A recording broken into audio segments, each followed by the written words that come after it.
رسول پاک کے احکام کی مخالفت، حضور پاک صلی اللہ تعالی علیہ وسلم کے جو شریعت طاہرہ کے احکام ہیں اس کو چھوڑ کر کے جانا۔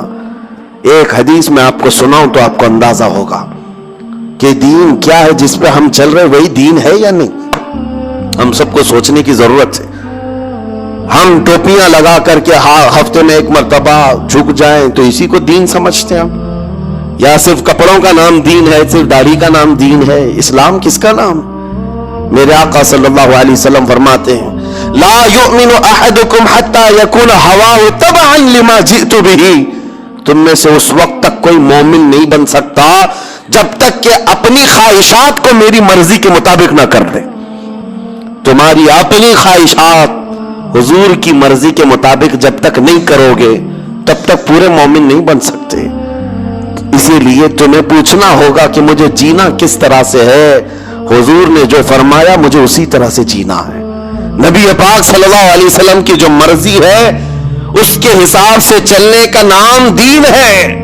اقبال نے کہا تب مصطفیٰ برساں خیش کہ دی ہما اوست، اپنے آپ کو رسول اللہ کے قدموں تک پہنچا دے، یہی دین ہے، یہی دین ہے۔ اپنی خواہشات کو ختم کرنا ہوگا، اور جس کی بنیاد پر آج ہم بہت بڑا نقصان اٹھا رہے ہیں، بہت بڑا نقصان۔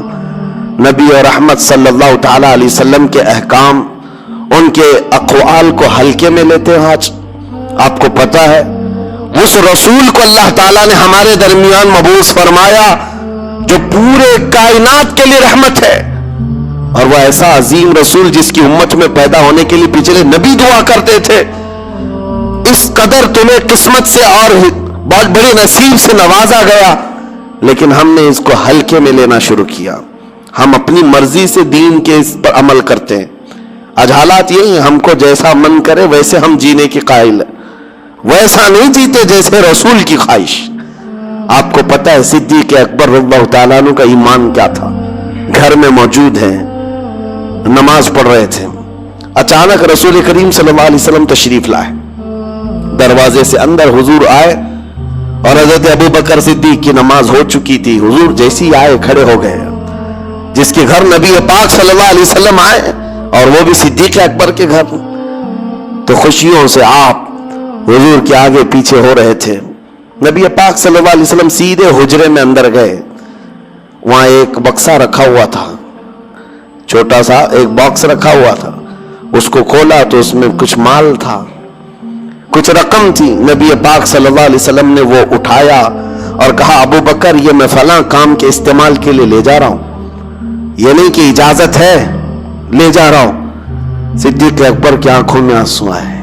کہا یا رسول اللہ رب کا شکر ہے، ابھی میں نے یہی دعا کیا تھا کہ مولا مجھے اتنی قسمت سے نواز دے کہ تیرا رسول میرا مال اپنا سمجھنے لگ جائے، میرا اپنا کچھ نہیں ہے۔ صدیق اکبر کہتے ہیں میری دعا قبول ہو گئی، آپ تشریف لائے۔ میں مال تو دینا چاہتا تھا، سب کچھ وقف کرنا چاہتا ہوں دین کے لیے، لیکن خواہش یہ ہے کہ سنا یہ گیا ہے کہ دینے والے کا ہاتھ اوپر ہوتا ہے، لینے والے کا ہاتھ نیچے ہوتا ہے۔ ابو بکر صدیق کہتے ہیں میں یہ بھی نہیں چاہتا کہ میرے نبی کا ہاتھ نیچے آئے، میرے مال کو رسول اپنا مال سمجھ کر خیرات کرے۔ ان کی اپنی خواہشات نہیں تھیں، انہوں نے دین کو، اپنے مال کو یہ نہیں بنایا تھا کہ میں جیسا چاہوں گا ویسا دین چلے گا، نہیں، میرے مصطفیٰ جیسا چاہے ویسا دین چلے۔ آج اپنے آپ کو وقف کرو حضور کی طرح۔ اپنی خواہشات کا قتل ضروری ہے، جب تک ہم نہیں مارتے بہت بڑے نقصانات اٹھائیں گے بعد میں۔ آج جو پوری دنیا میں ہم نقصانات دیکھ رہے ہیں، ہزاروں کا قتل، ہزاروں کو مارنا، اس سب کا ایک کارن ہے، ایک سبب جو کھلا ہوا ہے کہ قوم مسلم اپنے نبی کے طریقے پر چلنا نہیں چاہتی، تو پھر کس رحمت کے انتظار میں؟ وہ صحابہ جو دعا کرتے تھے پتہ ہے آپ کو، حضور کے ساتھ جاتے تھے۔ آج یہاں بیٹھ کر کے ہم دعا کرتے ہیں فلسطین پر رحم فرما، غزہ پر رحم فرما۔ ہم تو میدان میں اترے ہی نہیں، ہم جنگ کے میدان کی بات نہیں کر رہا ہوں۔ کاش حضور کی سنتوں کو زندہ کرنے والا ہر جوان نکل جاتا۔ میری اپنی خواہشیں نہیں، میں نبی کی شریعت پر چلوں، نبی کی خواہش پر چلوں، پھر دعا کرتا کہ مولا میں تو آگے آ گیا، اب رحمت بھیجنا تیرا کام۔ وہ صحابہ تھے، چاہتے تو مدینے میں بیٹھ کر کے دعا کر لیتے، حضور کا دامن پکڑ کر کے کہ مولا جو بدر میں آ رہے ہیں کافر سب کو ہلاک کر دے۔ وہ صحابہ تھے، اس میں صدیق اکبر ہیں، فاروق اعظم ہیں، عثمان غنی ہے، حیدر کرار ہیں، بڑے بڑے صحابہ ہیں۔ حضور پاک صلی اللہ علیہ وسلم مدینہ طیبہ میں موجود ہیں، یہ سب صحابہ دعا کر دیتے۔ وہاں تک چل کے کیوں گئے؟ 160 کلومیٹر دور تک چل کر کے گئے۔ پتا ہے اس میں سے ایک جنگ ہے جس کے بارے میں حضرت ابو ہریرہ فرماتے ہیں، جب ہم چل کر کے گئے تھے تو پیروں میں سب کپڑے باندھے ہوئے تھے، کپڑے پھاڑ پھاڑ کر کے پیروں میں، چپل کسی کے نہیں۔ پوچھا گیا کہ کیوں کپڑے باندھتے تھے؟ کہتے ہیں کہ پہاڑی راستہ تھا، چل چل کر کے ایک صحابی کے بھی ناخن باقی نہیں تھے، سب کے ناخن ٹوٹے ہوئے تھے، سب کے ناخن ٹوٹے ہوئے، اور کپڑے باندھ کر کے یہ لوگ چلتے تھے۔ 160 کلومیٹر دور، گرمیاں نہیں دیکھی، ٹھنڈیاں نہیں دیکھی، حضور کے پیچھے چل پڑے۔ اور جب بدر کے میدان میں آئے تو حضور پاک صلی اللہ تعالی علیہ وسلم نے پوچھا بھی تھا، جس کو جانا ہے وہ جا سکتا ہے، واپس جو مدینہ جانا چاہے وہ جا سکتا ہے۔ اس میں انصار صحابہ جو مدینے سے چل کر کے آئے تھے۔ اچھا ایک بات یہ بھی بتا دوں، جنگ بدر کیوں ہوئی؟ مسئلہ تو تھا کہ جو صحابہ مکہ سے ہجرت کر کے آئے تھے، کفار و مشرکین ان کا مال لوٹ چکے تھے مکہ میں، اب وہ قافلے میں جا رہا تھا مال ملک شام تجارت کے لیے۔ تب حضور نے فرمایا کہ جن کا مال لوٹا ہے کفار مکہ نے، چلو نکلو اس قافلے کا راستہ روکو، ہمارا ناحق مال لے کر کے جا کر کے وہ بیچ رہے ہو، ہم اپنا مال کا مطالبہ کریں گے۔ تو یہاں بات سمجھ میں آتی ہے کہ جو مکہ سے ہجرت کر کے آئے تھے صحابہ، جن کا مال لوٹا گیا تھا، وہ اگر جنگ میں جاتے تو سمجھ میں آتی بات، لیکن یہ انصار صحابہ جو مدینے میں پیدا ہوئے، مدینے میں ان کا گھر ہے، وہ کیوں حضور کے ساتھ جا رہے ہیں؟ ان کا کیا تھا؟ نہیں، بس فرمان رسول ہے تو پھر دیکھنا نہیں۔ ان کے اپنے کیا ذاتی مقاصد تھے؟ نکل کر کے آئے، اور جب وہاں بدر کے میدان میں پہنچتے ہیں حضور نے فرمایا جو جانا چاہے جا سکتا ہے واپس۔ بڑی تکلیفوں کا سفر کیا تم نے۔ وہ صحابہ کیا کہتے ہیں؟ حضرت مقداد بن اسود ایک صحابی کھڑے ہوتے ہیں، کہتے ہیں یا رسول اللہ، ہم بنی اسرائیل نہیں ہیں، موسیٰ علیہ السلام کی قوم نہیں ہے جنہوں نے کہا تھا اے موسیٰ آپ اور آپ کا خدا جا کر قوم جبارین سے مقابلہ کرو، ہم بیٹھ کر دیکھیں گے۔ اے رسول پاک، ہم بنی اسرائیل نہیں، امت محمدیہ ہیں۔ میرے آقا آپ تو مدینے سے بدر تک ہمیں لے آئے، مدینے سے یمن تک بھی لے جاتے تو ہم میں سے کوئی پیچھے مڑ کر نہیں دیکھتا۔ یہ دین یہ ہے، یہ دین ہے۔ مٹا دو اپنی ہستی کو اگر کچھ مرتبہ چاہو، حضور پاک کے قدموں میں آ جاؤ اور اپنی خواہشات نہ ہو۔ جنگ خندق کے بعد جو معاملات ہوئے تھے، جنگ خندق سنا ہوگا آپ نے، تفصیل سے میں کبھی سناؤں گا۔ 1 مہینہ تو خندق کھودنے میں لگ گئی تھی مدینے کے باہر، جس میں خود رسول پاک اپنے ہاتھ میں کدال لے کر کھودتے رہے۔ اور یہی وہ جنگ ہے خندق جس میں حضور نے اپنے پیٹ پر پتھر باندھے تھے۔ بھوک کی شدت ایسی تھی صحابہ کو، مہینہ بھر خندق کھودتے رہے۔ وہ خندق کیوں کھودی گئی تھی کہ جب دشمن آئیں گے تو وہ تیز دوڑنے والا گھوڑا بھی یہ خندق عبور کر کے مدینے کی طرف نہ آئے، جنگ ادھر کی ادھر ہی رہے، اس لیے خندق کھودی گئی تھی۔ خندق کھودی، پھر آئے دشمن پورے پڑاؤ کیے 12,000 کی تعداد میں، اور جنگ ایسی نہیں ہے کہ 1 دن 2 دن، بلکہ وہ جنگ بھی مہینے بھر تک تھی، وہ لوگ پڑاؤ ڈال کر رکھے تھے۔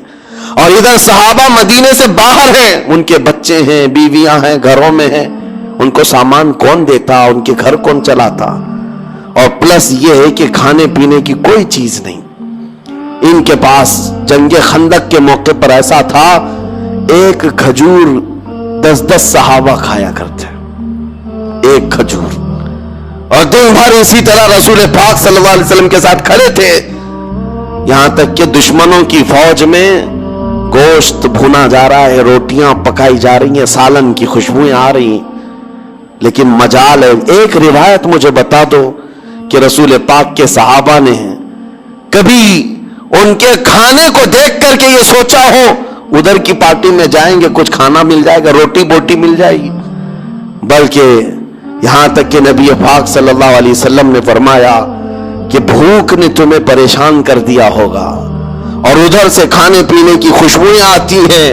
صحابہ نے کہا یا رسول اللہ جب کبھی اس طرح بھوک پریشان کرتی ہم آپ کے چہرے کو دیکھ لیتے ہیں. وہ اپنی تمام تکالیف کو بھول جاتے تھے, صرف نبی ہمارے ساتھ ہے, رسول پاک ہمارے ساتھ ہے. اس جنگ کے بارے میں عرض کرتا ہوں میرے عزیزوں, بڑا امتحان تھا یہ, بڑا امتحان. میں کیوں کہہ رہا ہوں یہ باتیں؟ اس لیے کہ مدد اللہ کی ان کے ساتھ اس لیے آتی تھی کہ حضور کے ساتھ چلتے تھے, حضور کے ساتھ آگے بڑھتے تھے, تب اللہ کی مدد آتی. تم یہاں بیٹھ کر کے دعائیں کرتے ہو, سنت پر عمل کرنا نہیں ہے, دین پر عمل کرنا نہیں ہے, نہ حضور پاک کی شریعت کا خیال کرنا ہے, گھر میں بیٹھ کر کے گڑ گڑانے سے کیا ہوگا؟ وہ صحابہ کیا کیفیت تھی. خندق کی جنگ ختم ہو گئی, مہینے بھر 2 مہینے بھر کے بعد صحابہ مدینے کی طرف لوٹ رہے ہیں, زخمی حالت میں ہیں, سب زخمی تھے. کسی کے تیر لگا, حضرت سعد بن معاذ, حضرت سعد رضی اللہ تعالیٰ ایک صحابی انصار میں سے, ان کے رگ کٹ گئی تھی تو خون رکتا ہی نہیں تھا, یہاں تک کہ حضور صلی اللہ علیہ وسلم نے ان کے ہاتھ کو پکڑا تو حضور کا پورا جسم خون سے بھر گیا. حضرت سعد اس طرح کے زخمی صحابہ تھے. جب چل کر مدینے کی طرف آ رہے تھے, بیچ راستے میں مدینے نہیں پہنچے, جبرائیل امین علیہ السلام آئے, عرض کیا یا رسول اللہ رب تبارک و تعالیٰ کی منشا یہ ہے یہیں سے آپ قبیلہ بنو نذیر کے مقابلے میں جنگ کے لیے نکل جائیں. اتنے بڑے جنگ کے بعد آ رہے صحابہ, مدینہ قریب ہے, اور بیچ میں جبرائیل امین آئے, رسول رحمت صلی اللہ علیہ وسلم. وہ یقیناً رفیق ہیں, شفیق ہیں, جن کے بارے میں قرآن کہتا عزیز علیہ ما عنتم حریص علیکم بالمؤمنین رؤوف الرحیم. تمہارا تکلیف میں پڑنا اس رسول کو دیکھا نہیں جاتا, وہ نہایت ہی رحم دل ہے. صحابہ کی طرف دیکھتے ہیں, کہتے اتنے تھکے ہوئے, ان سے ایک بار پوچھ تو لوں. ظاہر سی بات ہے مہینوں کے بعد کوئی آتا ہے, ہم بھی سفر سے آتے ہیں, آپ ڈائریکٹ بلائیں تو ہم کہیں گے ارے نہا دھو کے تو آؤں, بچوں سے بات تو کر کے آؤں, کپڑے بدل کے تو آؤں. صحابہ کرام یہ کہتے کہ زخموں کی مرہم پٹی کر کے آئیں, بیویوں سے مل کر کے آئیں, بچوں کو کوئی بات کر کے آئیں. حضور صلی اللہ علیہ وسلم نے صحابہ کو بیچ راستے میں رکایا اور پوچھا اے میرے عزیز صحابہ, جبرائیل امین آئے تھے, کہا کہ یہیں سے بنو نذیر کے مقابل میں جانا ہے, تمہارا مشورہ کیا ہے؟ صحابہ کہتے ہیں یا رسول اللہ دیر کس بات کی, چلے ابھی چلتے ہیں, دیر کس بات کی, ابھی چلتے ہیں. وہ کیسے عظیم انسان تھے جو نبی پاک صلی اللہ تعالی علیہ وسلم کے ساتھ قدم بقدم تھے, جس کی وجہ سے قرآن کہتا ہے رضی اللہ عنہم ورضوا عنہ, اللہ ان سے راضی ہوا اور وہ اللہ سے راضی. یوں ہی مدد نہیں آئی تھی, وہ حضور کی شریعت طاہرہ, حضور پاک کے مزاج پر پورا اترنے کی کوشش کرتے. آپ کو پتا ہے ہم تو بولتے بولتے تھک گئے, کئی لوگوں کو ہماری بات ہو سکتا ہے بے اثر ہو جائے, لیکن میں تو آپ سے کہتا ہوں کہ حضور سے اگر محبت ہے تو ٹھنڈے دل سے کبھی سوچتا کہ میرے نبی کو کیا چیز اچھی لگتی ہے, کیا چیز بری لگتی ہے. بری لگتی ہے تو میں اپنے محبوب کو ناراض تو نہ کروں, میں اپنے نبی پاک کو ناراض تو نہ کروں. مدینہ طیبہ میں ایک شام ایسی ہے, حضرت انس صحابی 10 سال کی عمر کے تھے, شراب حرام نہیں تھی اور شراب کے مٹکے بھر بھر کر کے پیے جاتے تھے. وہ کہتے ہیں میں ایک دکان میں کام کرتا تھا جہاں لوگوں کو شراب پلائی جاتی تھی برتن میں. شام کا وقت تھا, مدینے کی گلیوں میں اچانک آواز آئی, ایک ندا دینے والے نے ندا دی یا ایھا المسلمون قال رسول اللہ صلی اللہ علیہ وسلم حرمت الخمر, اے مسلمانوں اللہ کے رسول صلی اللہ علیہ وسلم نے آج فرمایا ہے شراب حرام ہو گئی. اعلان ہو رہا تھا مدینے کی گلیوں سے. حضرت انس کہتے میرے ہاتھ میں شراب کا مٹکا تھا, نیچے گر گیا, اور جتنے لوگ بیٹھے ہوئے تھے کوئی منہ تک لگایا تھا تو وہیں سے اس نے پٹک دیا, ایک قطرہ بھی ہونٹ کو لگنے نہیں دیا. کسی نے آدھا پیا تو وہاں چھوڑ دیا. یہ نہیں ہے کہ دیکھیں آج کا آج پی لیں گے, بعد میں دیکھیں گے, کل سے توبہ کر لیں گے, شام سے نیک بن جائیں گے, یا پھر معلوم تو کر لیں یہ اعلان کرنے والا صحیح میں کر رہا ہے یا حضور سے بات تو کر کے دیکھیں. نہیں, ان کا مزاج یہ تھا صحابہ کہ بات آئی ہے رسول اللہ کی، بات آئی ہے نبی پاک کی، اس کے بعد ہمارا مزاج نہیں چلے گا، اب چلے گا تو رسول اللہ کی بات ہی ہوگی. اپنے اوپر لازم کر لیا تھا، اس لیے مدد آتی تھی. قرآن کہتا ہے اے محبوب آپ فرماتے ہیں اگر تم اللہ سے محبت کرتے ہو تو میرے پیچھے چلو. حضور کے پیچھے چلنا یہی دین ہے، یہی شریعت ہے. عزیزان گرامی وقار، دعائیں بھی باریاب ہوں گی، دعائیں بھی قبول ہوں گی، بس میدان میں اتر کر کے تو دیکھو. بعض لوگوں کو یہ لگتا ہے میدان میں اترنے کی بات کرتے ہیں تو پروٹیسٹ کے لیے، جنگ کے لیے. نہیں میرے عزیزو، بہت ہو گئے پروٹیسٹ، بہت ہو گئے. میں جس میدان میں اترنے کی بات کر رہا ہوں وہ عمل کا میدان ہے. اپنی خواہشات کو پیچھے رکھو اور